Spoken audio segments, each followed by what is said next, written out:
Vamos orar? Senhor Jesus, fala aos nossos corações, nos traz esperança, Senhor, cuida das nossas famílias, que a Tua palavra, Deus, traga esperança, corrige aquilo que precisa ser corrigido, mas que em nome de Jesus, ó Pai, nós possamos perseverar em Teus projetos para todos nós. Fortalece, Senhor, cada família aqui representada, fortalece, Senhor, os nossos lares. Essa é a nossa oração, Senhor, em nome de Jesus. Amém. Meus irmãos, quem nunca aqui viu um comercial de margarina e quem nunca quis que aquela realidade familiar fosse a sua? Fico impressionado, irmãos. A mulher está sempre feliz e alegre, servindo ao seu lar, preparando o café da manhã. E não quer dizer que isso talvez nunca aconteça na sua casa ou na minha casa.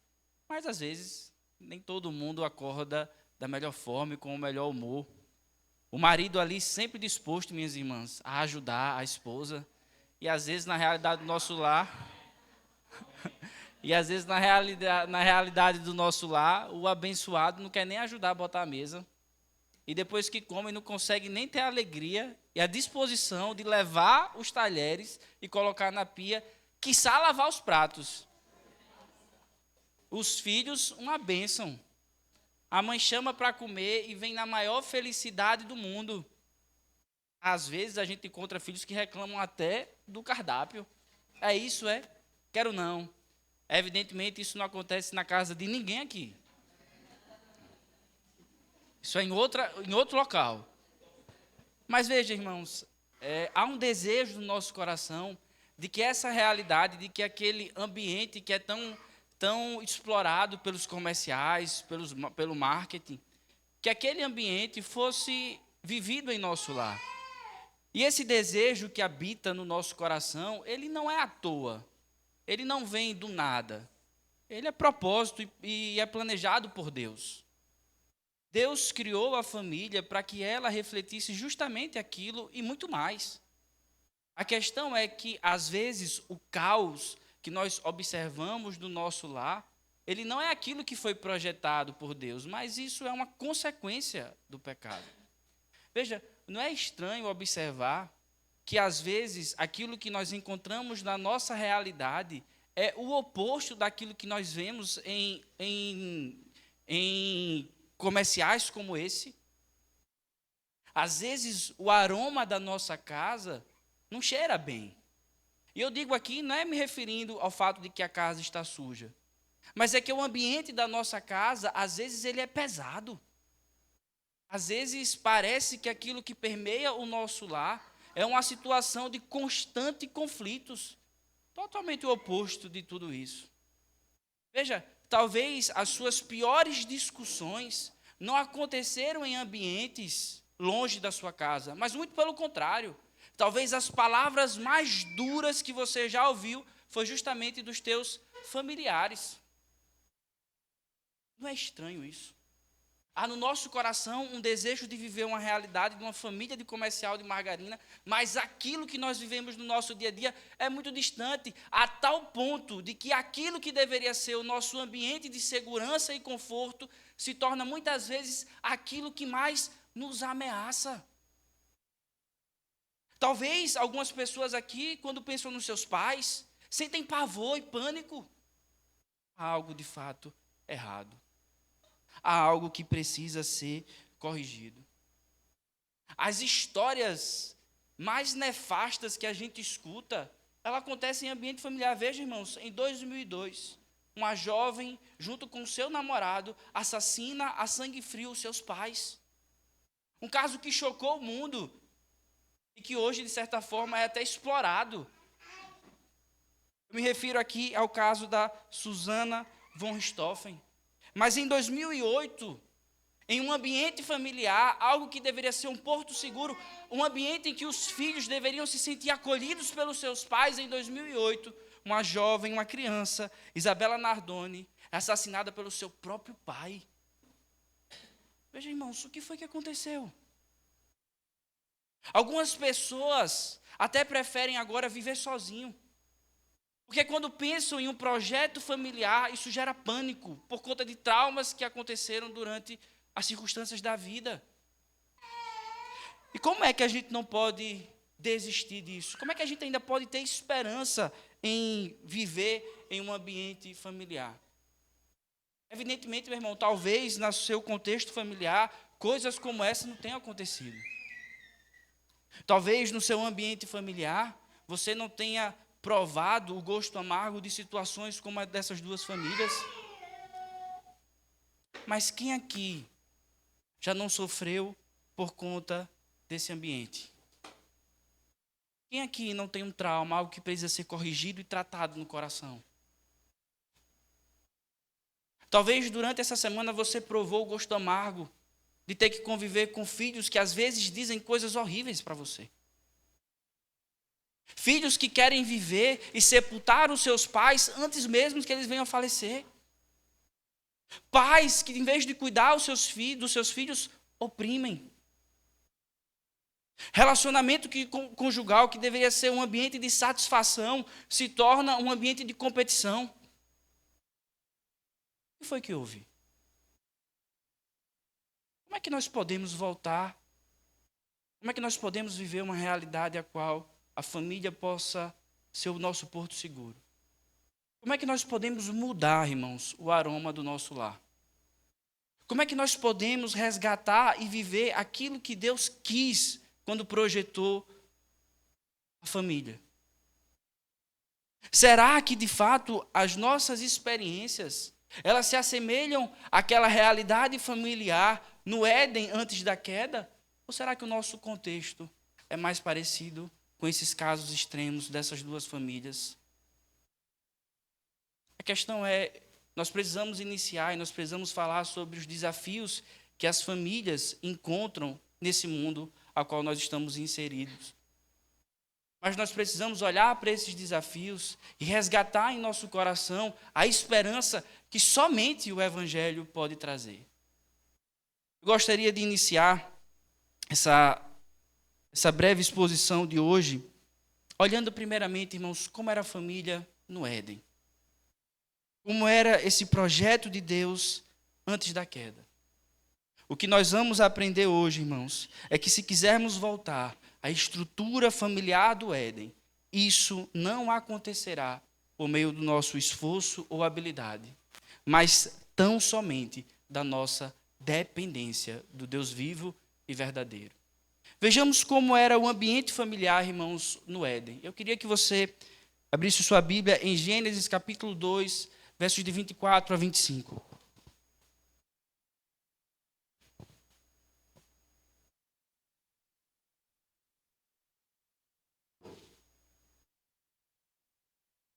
Por isso deixa o homem, pai e mãe, e se une à sua mulher, tornando-se os dois uma só carne. Ora, um e o outro, homem e a sua mulher, estavam nus e não se envergonhavam. Essas palavras encerram o capítulo 2. Essas palavras trazem a coroa daquilo que Deus vinha estabelecendo desde o momento de Gênesis 1, verso 1. Quando Deus começa a criar todas as coisas, quando Deus cria o universo, Gênesis 2, de 24 a 25, é a coroação, é a expectativa de tudo aquilo que Deus tinha projetado para ser. Gênesis 2, de 24 a 25, escancaram, é o esplendor daquilo que Deus tinha no seu projeto inicial. Deus cria o homem, Deus cria a mulher, e Gênesis 2, de 24 a 25, vem dizer qual era o propósito que Deus tinha para isso.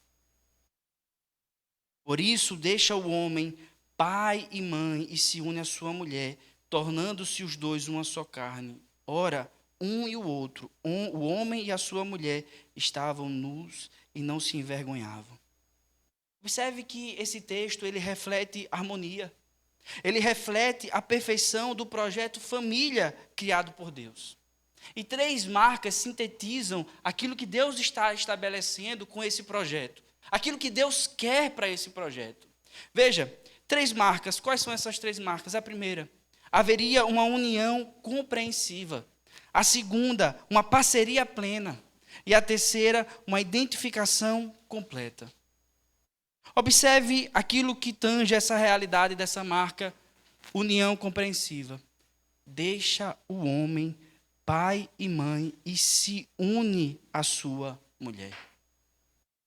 Nós precisamos entender em que contexto essas palavras estão sendo escritas. Aqueles que primeiro leram essas palavras eram aqueles que estavam vivendo a realidade do Êxodo. Moisés é o autor de Gênesis e ele está escrevendo para um público a qual vive e tem todo o seu contexto em tribo. E para uma tribo, para um clã, todo o seu significado de segurança, de provisão, estava justamente pelo fato de que eles estavam unidos ao seu clã inicial. A perspectiva de uma tribo de ter que sair e ter que sair do contexto do seu pai e da sua mãe e se unir a uma outra pessoa, isso era um desafio enorme. Mas observe, isso é um desafio a partir da queda. No projeto inicial, isso não seria custoso. Essa união iria exigir segurança, mas iria proporcionar, de fato, àqueles que viveriam essa realidade, segurança. O homem e a mulher não se sentiriam ameaçados ou amedrontados pelo desafio que estava sendo imposto, de ter que sair do relacionamento e debaixo da tutela de seus pais e se unir a um cônjuge. Isso não era um desafio. Isso não era visto como algo que poderia proporcionar algum tipo de insegurança. O sustento daquelas tribos estavam justamente ligadas ao fato de que eles permaneciam unidos. E aqui há um chamado para um distanciamento geográfico, mas um distanciamento emocional. A mulher não se sentirá insegura por conta desse distanciamento geográfico e emocional dos seus pais. Porque agora ela irá vivenciar um ambiente e que deve lhe proporcionar algo muito maior do que aquilo que os seus pais iriam proporcionar. Observe, minha irmã, dentro da sua realidade, quando você foi casar, foi para você um desafio pensar de que agora você estaria debaixo da segurança e da proteção do seu marido? Você se sentia ou se sente mais segura debaixo da proteção e de viver ao lado do teu marido ou de viver ao lado dos teus pais? Isso se tornou um desafio pós-queda. Mas em um contexto pleno, lá no Éden, isso era visto como algo glorioso. Unir a um homem envolvia essa perspectiva de segurança. Era um ambiente de segurança. Era um ambiente de provisão. O marido estava sendo chamado para ser o suporte físico, mas envolvia também a questão da troca de valores. Em uma tribo, quando a pessoa sai de um local e ela vai para uma outra tribo ou para um outro clã, ela muda, às vezes, os seus valores e as suas cosmovisões.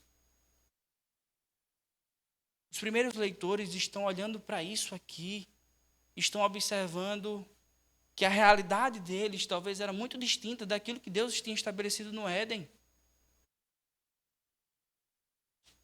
Então, a primeira marca daquilo que Deus estabelece, ainda no Éden, é que era esse relacionamento familiar deveria ser marcado por uma união compreensiva.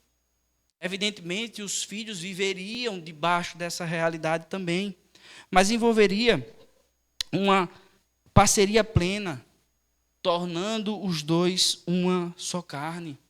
Veja, às vezes nós resumimos muito essa percepção de tornar uma só carne, resumindo muito ao relacionamento sexual vivido dentro do ambiente do casamento. Mas tornar uma só carne envolve algo muito mais além do que simplesmente o ato sexual. O tornar uma só carne exige uma parceria plena. O homem e a mulher são chamados para viver um único propósito, uma única realidade. Agora veja como, às vezes, é tão difícil perceber isso nas questões pormenores da nossa vivência no nosso lar. Casais querem ser uma só carne, quando estão desfrutando dos benefícios do casamento, mas muitas vezes querem viver duas realidades. Esse é o teu dinheiro, esse é o meu. Tem projetos e propósitos diferentes. Um quer ir para tal canto, o outro quer ir para tal canto. E nós começamos a lidar não com essa parceria plena, mas com uma competição que exige e que existe dentro do ambiente doméstico. Não há essa parceria. Observe, Deus quando cria o homem, e o homem a que eu me refiro a ser humano, a sua imagem e a sua semelhança. Deus quando cria os animais, Deus cria os animais segundo a sua própria espécie. Mas quando ele cria o homem segundo a sua imagem e semelhança. Mais uma vez, nós precisamos nos lembrar para quem isso aqui está sendo escrito. E para quem é? Para os nossos irmãos que estavam vivendo aquele ambiente do Antigo Oriente no contexto do Êxodo. Para aquele povo, a perspectiva de um faraó, por exemplo, ou um rei, ele representava o próprio rei divino. O rei, dentro daqueles contextos, era uma representação do próprio rei divino e supremo.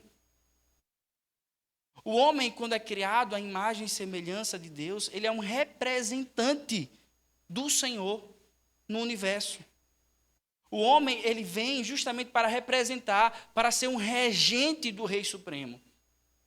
Então, quando o texto diz assim, criada a sua imagem e semelhança, é porque no Antigo Oriente, quando eles, por exemplo, tinham imagens, esculturas dos deuses falsos, eles tinham aquelas esculturas como se fosse o próprio Deus. Por exemplo, os filisteus, que adoravam e serviam a Dagon. A imagem do falso deus Dagon, para eles, era o próprio Deus. Então é por isso que o texto diz que é imagem e semelhança. Porque por mais que nós possamos refletir quem Deus é, nós somos semelhantes, ou seja, nós não somos perfeitos igual ao Senhor é. Mas o objetivo é, Deus cria o homem à sua imagem e semelhança com que objetivo? O texto de Gênesis capítulo 1, versos de 28 a 29 vai dizer, Deus cria o homem e dá uma missão ao homem. E Deus os abençoou e disse, sede fecundos, multiplicai-vos e enchei a terra e sujeitai-a. Dominai sobre os peixes do mar, sobre as aves dos céus e sobre todo o animal que rasteja pela terra. E disse Deus ainda, eis que vos tenho dado todas as ervas que dão semente e se acham na superfície de toda a terra e todas as árvores em que há fruto, que dê semente, isso vos será para mantimento. Deus dá uma missão ao homem. Qual é a missão? De fazer com que aquela terra que lhe foi dada venha a florescer e venha a crescer. O homem está em um jardim. E o objetivo é que o homem, então, venha a cultivar e a guardar aquele jardim. À medida que aquela família, aquele casal fosse se multiplicando, o que é que aconteceria? Aquele jardim, então, iria aumentando, iria crescendo. Essa era a missão do homem. À medida que todo aquele jardim ia crescendo, se expandindo, até chegar a toda a terra, o que é que iria acontecer? A imagem do Senhor estaria refletida em todo o globo terrestre. Mas nós conhecemos a história. E houve uma ruptura que paralisou isso. Deus cria o homem com um objetivo. E é interessante, irmãos, quando a gente observa a forma como Deus cria a mulher. O texto vai dizer que em Gênesis capítulo 2, após Deus revelar a missão do homem, de fazer com que o homem venha a dominar sobre as criaturas, a fazer com que a terra se sujeite a ele, Deus então, de forma pedagógica, queridos, ele vai trazer todos os animais para que Adão possa nomeá-los. A ideia de quando você nomeia algo, isso indica que você tem autoridade sobre a vida daquele que você está nomeando. Por exemplo, os pais escolhem o nome dos seus filhos, porque justamente essa é a realidade. Adão está fazendo isso, ele está sujeitando, ele é autoridade sobre os seres, sobre os outros seres que Deus criou. E ele vai percebendo que ali existe macho e existe fêmea. De modo pedagógico, Deus faz isso para que Adão perceba: eu tenho uma missão e eu não tenho ninguém para que me auxilie. Deus cria em Adão a própria perspectiva de que ele entenda que ele precisa de alguém e que não é bom que ele viva só. Gênesis 2, verso 18 vai dizer: disse mais o Senhor, não é bom que o homem esteja só, far-lhe-ei uma auxiliadora que lhe seja idônea. Qual é a ideia de uma auxiliadora que lhe seja idônea? É alguém que está na mesma perspectiva dele. Alguém que tem a mesma estatura e olha no olho dele. Não é uma questão de que há algo superior, um é superior ao outro. É apenas uma realidade de que ambos têm funções, e essas funções são diferentes. A função do homem de governar, o chamado da esposa para que auxilie na missão que Deus deu. Veja, queridos, o que é que eles viviam no Éden? Era a realidade de que um conhece a função, a missão do outro, e ambos encontram satisfação no auxílio mútuo. Há uma frase muito conhecida de Matthew Henry, onde ele diz o seguinte: a mulher não é feita da sua cabeça para estar acima dele, nem dos seus pés para ser pisada por ele, mas do seu lado para ser sua correspondente, debaixo do seu braço para ser protegida e de perto do seu coração para ser amada. Um outro comentarista, falando acerca da forma como Deus cria a mulher, o sentido pedagógico disso, ele diz: assim como a costela se encontra no lado do homem, ele é anexa, da mesma forma, a boa esposa, a costela de seu esposo, fica a seu lado para ser sua auxiliadora e sua alma faz fronteira com a dele. Onde é que eles encontram satisfação? Onde é que existe a harmonia desse casal? É quando eles percebem que Deus confiou a eles uma missão e juntos eles vão fazer com que essa missão seja alcançada. A alegria da esposa era justamente auxiliar o seu marido nas suas tarefas. A alegria do esposo, a alegria do marido no Éden, era saber que poderia contar para a missão a qual Deus lhe confiou, o auxílio da sua esposa. Essa era a realidade, queridos, vivida ali no Éden. Eles têm união compreensiva, parceria plena, mas eles têm uma identificação que é completa. Eles não se olham como opostos, mas como dois que se completam. O texto vai dizer que eles estavam nus e não se envergonhavam. Eles olham um para o outro e não havia maldade. Não enxergavam o outro como um oposto, como uma competição, como um peso ou como uma ameaça.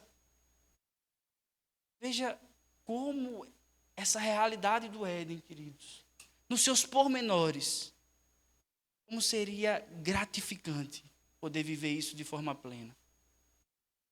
Porque hoje o que nós encontramos na nossa realidade são famílias que não vivem essa união compreensiva. São famílias que não vivem essa realidade de uma parceria plena, mas que vivem uma constante guerra e competição. É o marido que não conta com o auxílio da sua esposa. É a esposa que não vê alegria na liderança do seu marido. Veja, irmãos, isso é o pecado na nossa realidade. Isso é a estrutura que o pecado nos trouxe.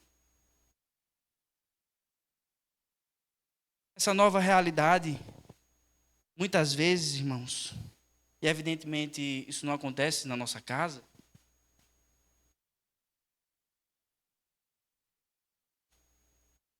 mas muitas vezes famílias carecem de esposas que sintam alegria em ser auxiliadoras do seu marido. Qual era a satisfação no Éden da mulher? Era olhar para as necessidades do seu marido e auxiliá-lo. Veja, mas em quantas famílias os homens são muitas vezes espinhados e humilhados pelas suas esposas, quando as coisas, por exemplo, no trabalho não vão bem. Quando, devido a essa circunstância de um mundo quebrado e caído pelo pecado, ele não consegue, com o esforço do seu próprio braço, ser o sustentador do seu lar. E ao invés de serem acolhidos pela sua esposa, eles são muitas vezes maltratados. Não presta para nada. Não consegue nem sustentar a tua casa. Meus irmãos, isso é o pecado. Esse tipo de realidade descreve aquilo que o pecado nos deixou. É quando você, minha irmã, percebe que o seu marido tem dificuldade de liderar a sua casa. E você, ao invés de auxiliá-lo, você tenta usurpar o lugar que é dele por direito.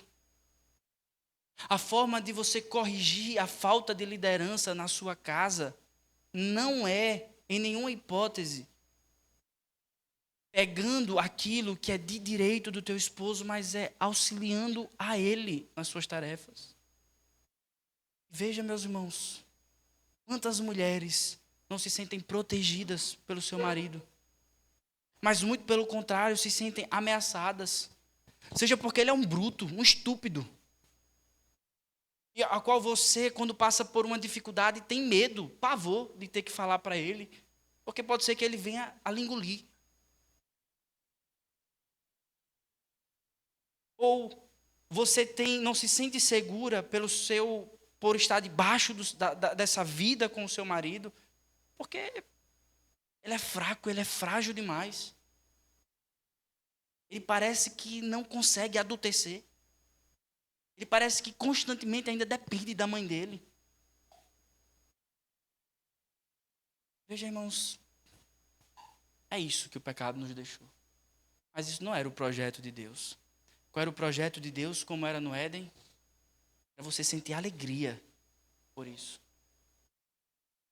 Era você se deleitar ao viver toda essa realidade.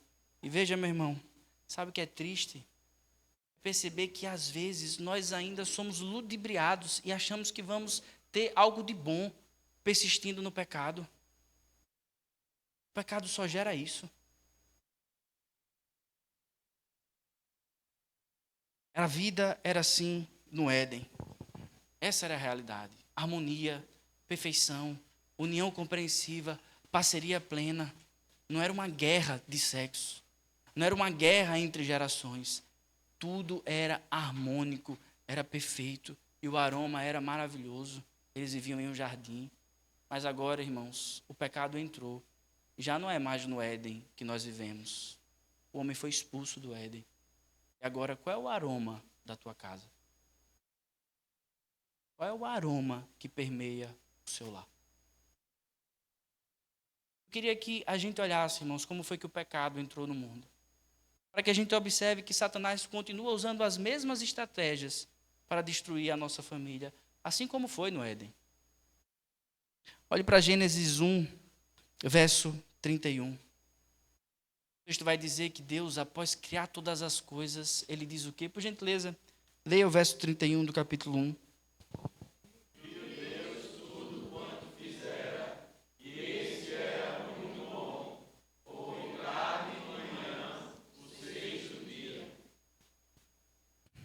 Era tudo muito bom.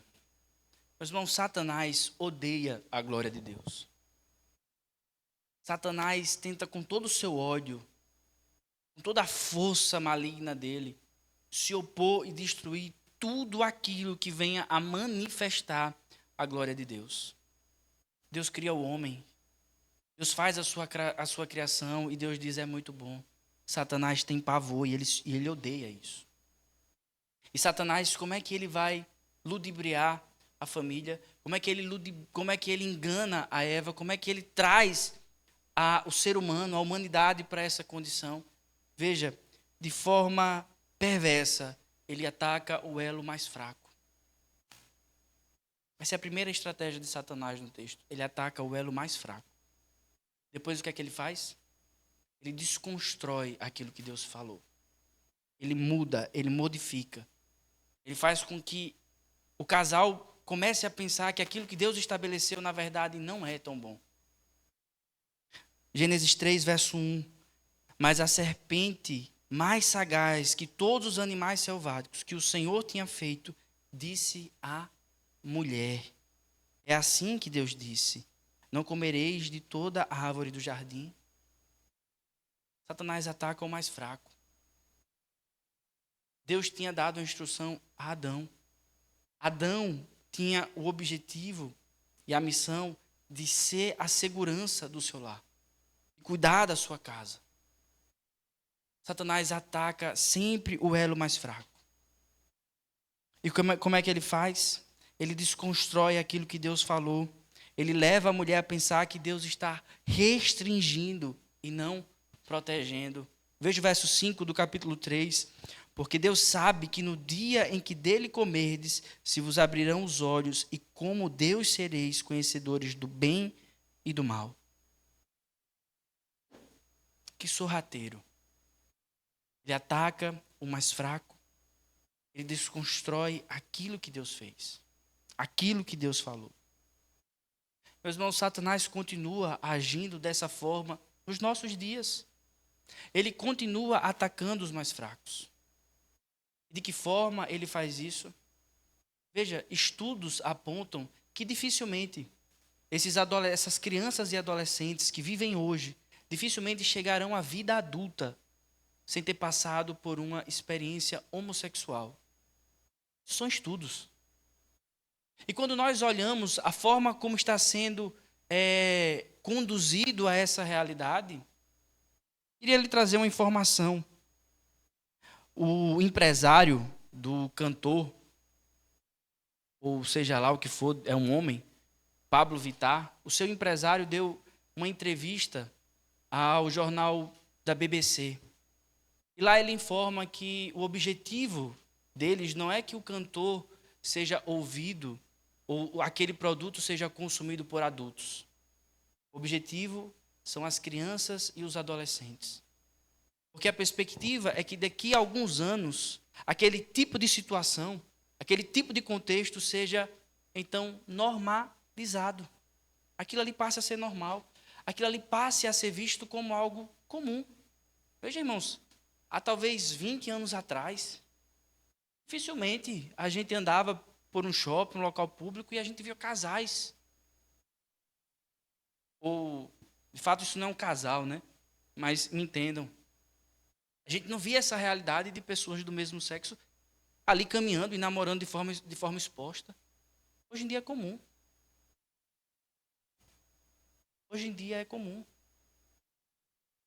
Pais precisam se preocupar com esses novos desenhos que surgem e que as nossas crianças consomem, porque, de certa forma, há um interesse de que eles, o elo mais fraco, seja ludibriado.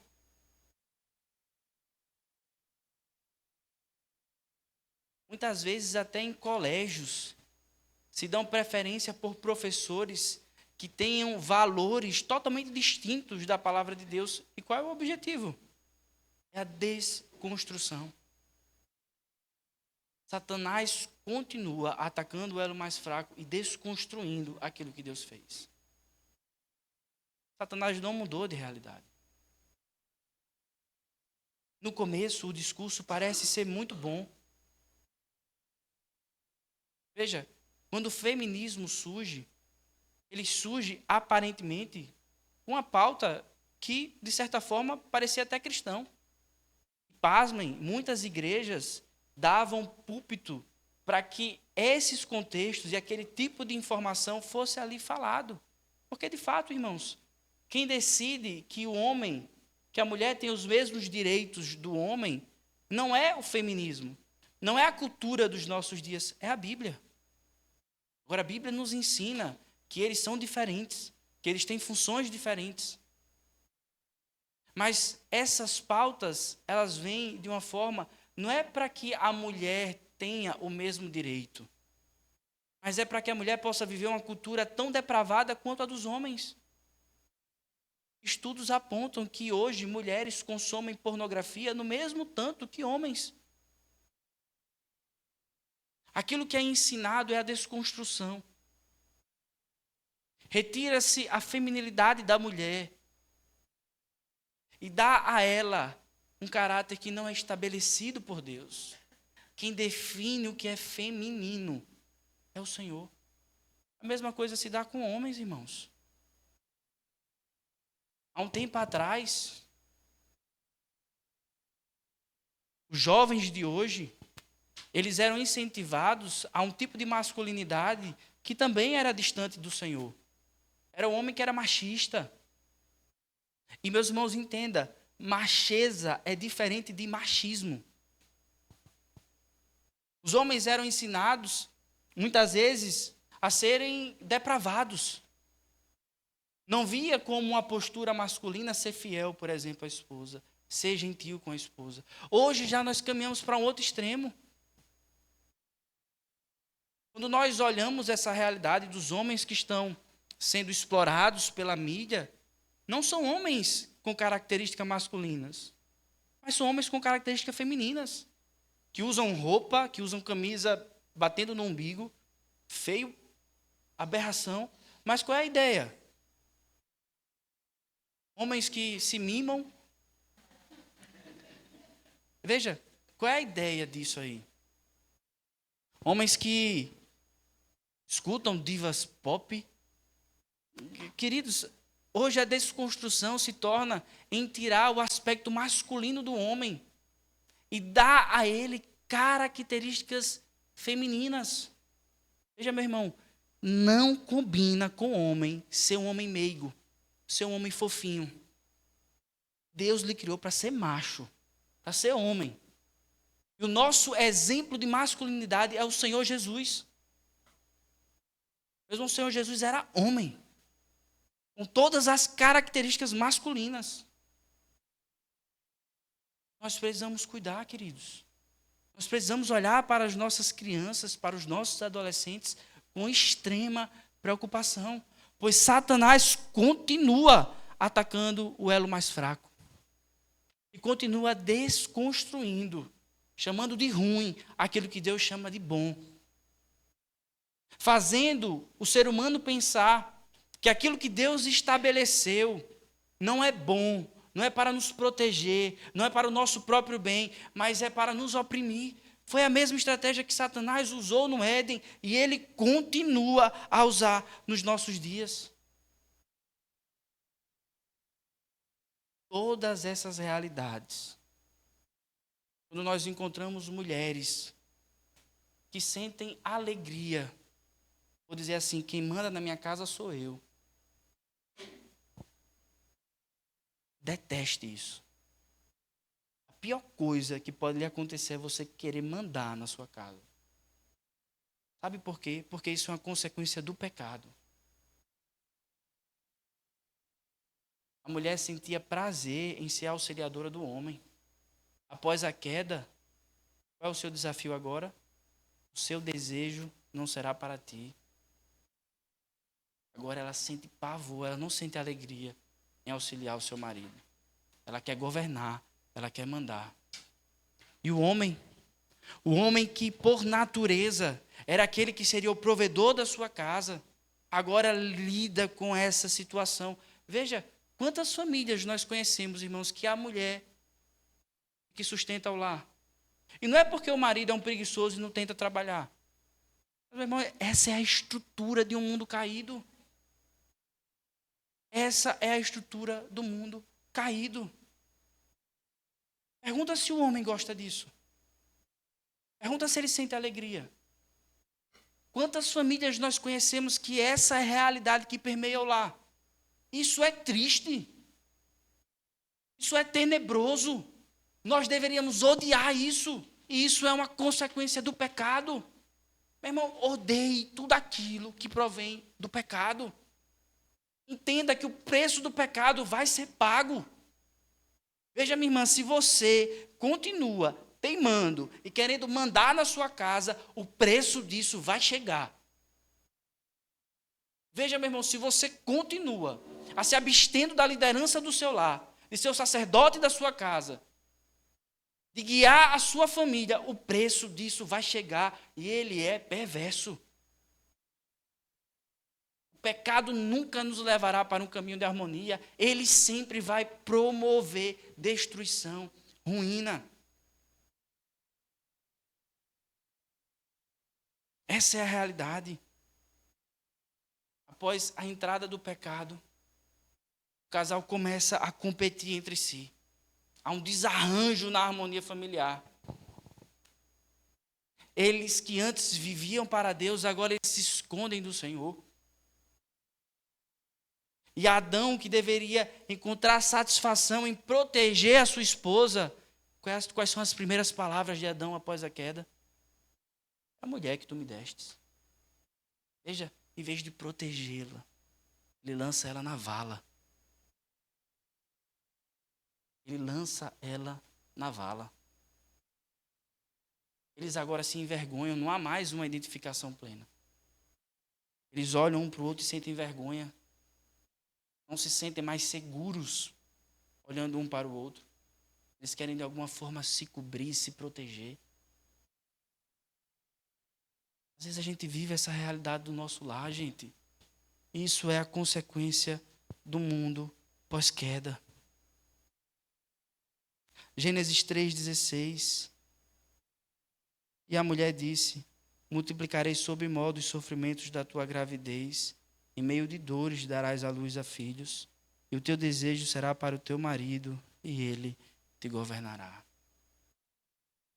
Irmãos, essa é a realidade do pecado. E eu preciso lhe perguntar hoje: qual é o pecado que tem rodeado o teu lar? O que é que você precisa abandonar e você continua cultivando e criando como se fosse um bichinho doméstico? O que é que você precisa hoje abandonar na tua casa? Seja ligeiro em fazer isso. Peça forças ao Senhor. Meu irmão, você tem dificuldade de liderar a sua casa, falar grosso no seu lar. Entenda, meu irmão, isso é o legado do pecado em nossas vidas. Peça auxílio ao Senhor. Peça a Ele força. Você, minha irmã, ajude o seu marido. Encontre alegria em ser auxiliadora. Filhos, amem os seus pais, os respeitem. Você precisa compreendê-los tão grande quanto eles precisam também te compreender.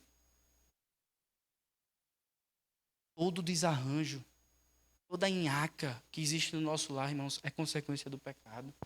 Se tem algo que a gente deveria odiar, é o pecado. É a quebra da lei de Deus. Agora, irmãos, saímos do Éden. E a nossa família não se assemelha àquilo que é estabelecido em Gênesis 2, do 24 ao 25. Às vezes, Gênesis 3, as consequências do pecado, é o que mais refletem, é o que mais aparece nas histórias e nos capítulos da nossa família. E a questão é, como é que a gente pode voltar ao Éden? Como é que a nossa família pode caminhar para voltar a viver essa realidade tão harmônica, tão preciosa, tão bendita que o Senhor estabeleceu quando Ele pensou em povoar o universo, a terra, através de uma família? Como é que nós podemos, irmãos, qual é o caminho de volta para essa estrutura do Éden? Veja, irmãos, é a graça de Deus. É a graça de Deus. A graça de Deus em reconstruir aquilo que foi quebrado. Eu queria que você observasse, irmãos, como é que o texto nos fala acerca daquilo que Deus pode fazer e do cuidado do Senhor com a sua criação, mesmo após a queda. Olhe para os versos 8 e 11, eu gostaria da sua ajuda, que você me ajudasse lendo capítulo 3, versos de 8 a 11, por gentileza.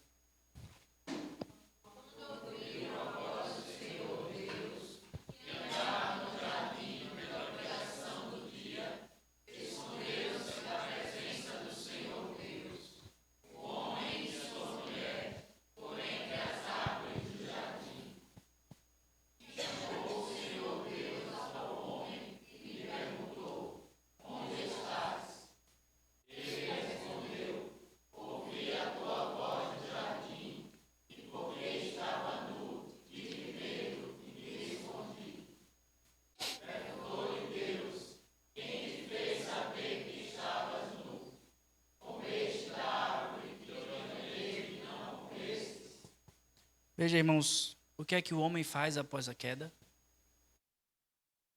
Ele se esconde. Ele não quer mais Deus perto. Ele sente pavor. E aquele que antes era o seu protetor, o seu Pai eterno, agora passa a ser aquele que talvez o ameaça e por isso eles se escondem. Mas, meus irmãos, o texto nos fala sobre graça. Veja, não há ninguém mais interessado em que as nossas famílias prosperem, em que as nossas famílias vivam de forma harmônica, de que o aroma do nosso lar reflita a graça do Senhor do que o próprio Deus. Mesmo que talvez hoje, meu irmão, a sua realidade familiar esteja bem distante daquilo que era vivido no Éden, tenha esperança. Tenha esperança. Porque Deus zela pelos seus projetos.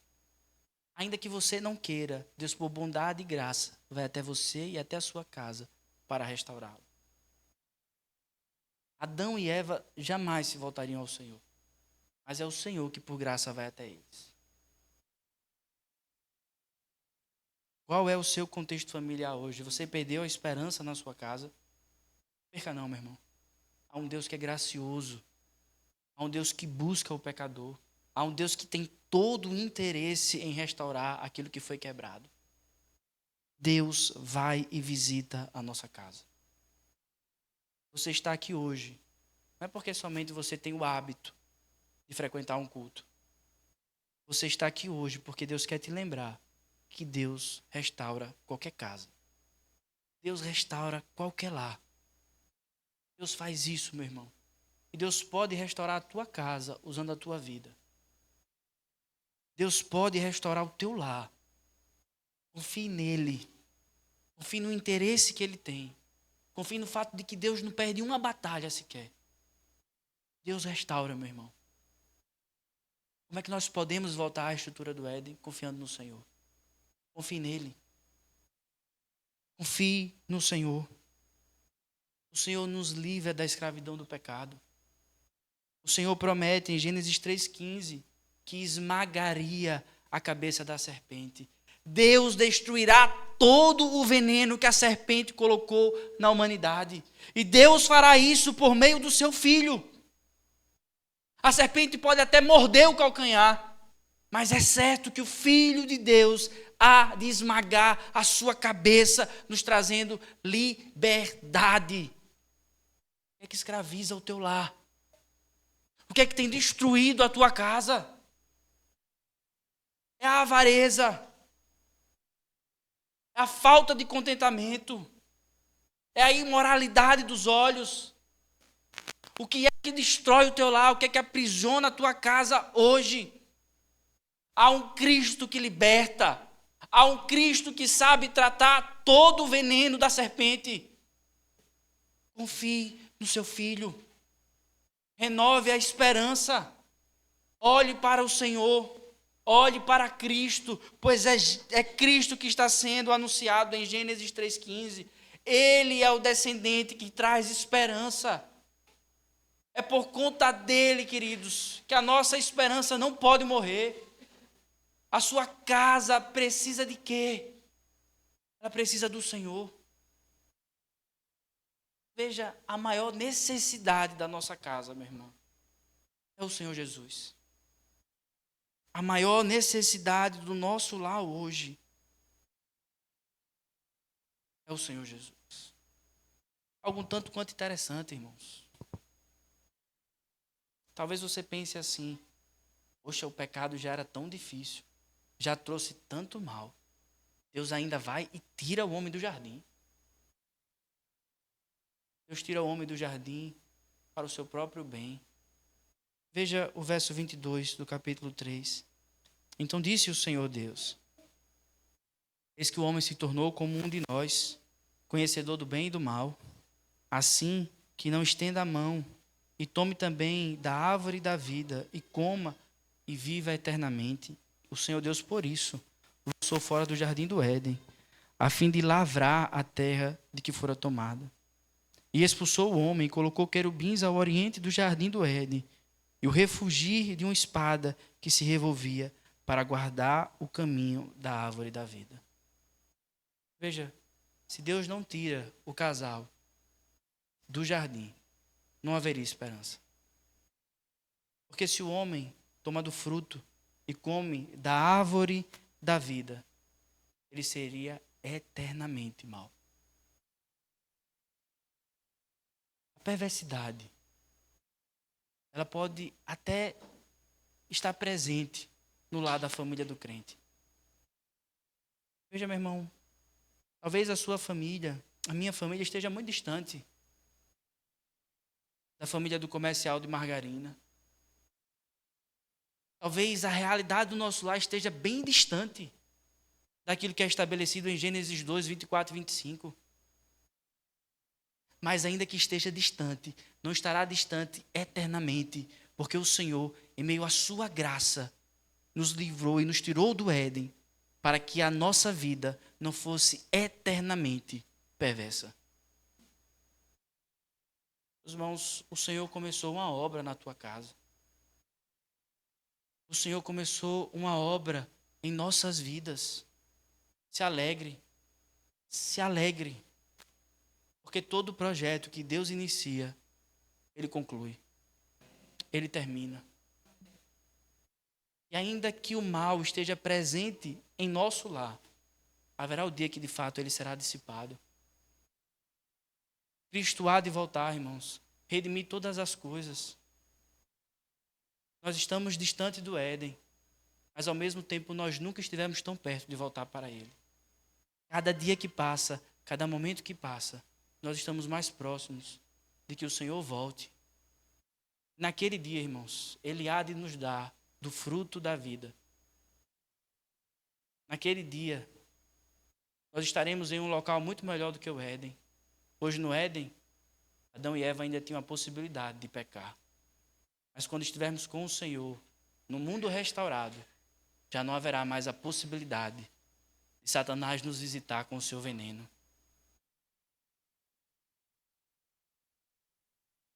Meu irmão, saia daqui hoje, tendo a consciência disso. Não perca a esperança na sua família. Confie no Senhor. Paz, pastor, mas o meu pai persevera em fazer coisa que não deve. Lembre-se que Deus persevera também, meu irmão. Deus persevera e Deus também não perde suas batalhas. Pastor, a minha esposa não consegue ter contentamento. Meu irmão, não perca a esperança, não. Confie no Senhor. Confie naquilo que Deus estabeleceu e de que prometeu para as nossas vidas. Mas cada um de nós, queridos, se tem algo que você deseja se queixar hoje, não se queixe do seu próximo. Não se queixe dos seus filhos. Não se queixe da sua mulher. Não se queixe do seu marido. Cada um que quiser se queixar, queixe-se tão somente dos seus pecados. Você não pode mudar o seu marido. Você não pode mudar a sua mulher. Você não pode converter o coração dos seus filhos. Mas você pode cuidar do seu próprio coração. Não coloque a culpa em Eva. Não coloque a culpa no Senhor. Mas olhe para o seu próprio coração e o que é que você pode, meu irmão e minha irmã, melhorar hoje para que a sua família seja mais parecida com aquilo que era para ser no Éden. O que é que você pode fazer hoje? O que é que você pode fazer hoje? Faça isso. Pastor, eu não tenho força. Ninguém aqui tem. Mas o Senhor nos fortalece. O poder do Senhor se aperfeiçoa em meio às nossas fraquezas. Então, confie no Senhor. Deixa eu lhe dizer uma coisa. Fique comparando a sua família com aquilo que você vê no Instagram. No Instagram, a família de todo mundo parece uma família de comercial de margarina.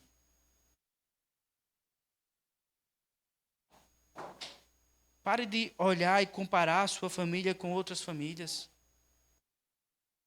Mas creia no Senhor e peça a Ele que lhe ajude a viver aquilo que Ele estabeleceu, que Deus reconduza o seu propósito. Por fim, irmãos, o que é que hoje nós podemos fazer para o bem da nossa própria família? Eu queria aqui, irmãos, convocar a nossa igreja a um momento de jejum e oração. Gostaria que essa semana, você que pode, você que tem a condição de fazer, jejue pela sua família, jejue pela sua casa, jejue pelo seu coração, jejue pedindo que Deus encha o seu lar do Santo Espírito, para que aí sim, irmãos, o aroma da nossa casa possa ser como o bom perfume de Cristo Jesus, agradável. Queria lhe convocar para isso. Você orasse não somente pela sua família, mas também por todas as famílias da igreja. Queria convocar todos nós a esse momento, a essa semana, estarmos jejuando. Jejum, queridos, não é somente se abster de comer. Jejum é também se dedicar a um tempo de oração. Se você consegue fazer uma manhã toda, faça uma manhã toda. Se você consegue fazer manhã e tarde, faça. Se você consegue fazer o dia todo, faça. Dedique-se à oração pela sua família. Nós não podemos, irmãos, por meio do nosso próprio esforço, voltar ao Éden. Mas há um Deus que está nos conduzindo a Ele. E o Senhor nos estabeleceu meios para isso. Que possamos então buscá-los. Em nome de Jesus, faça isso pela sua família. Chame os seus, orem, se perdoem, confessem o pecado. Não há nada melhor do que voltarmos para os caminhos que Deus estabeleceu. Façamos isso juntos. Amém? Hoje, irmãos, nós aprendemos que por nosso próprio esforço, a nossa família não pode voltar à estrutura do Jardim do Éden. Mas confiando no Senhor, na sua graça e no seu poder, nós temos a esperança de que Deus está nos reconduzindo a Ele. Vamos orar? Senhor Jesus, nos visita, ó Pai, essa noite. Cada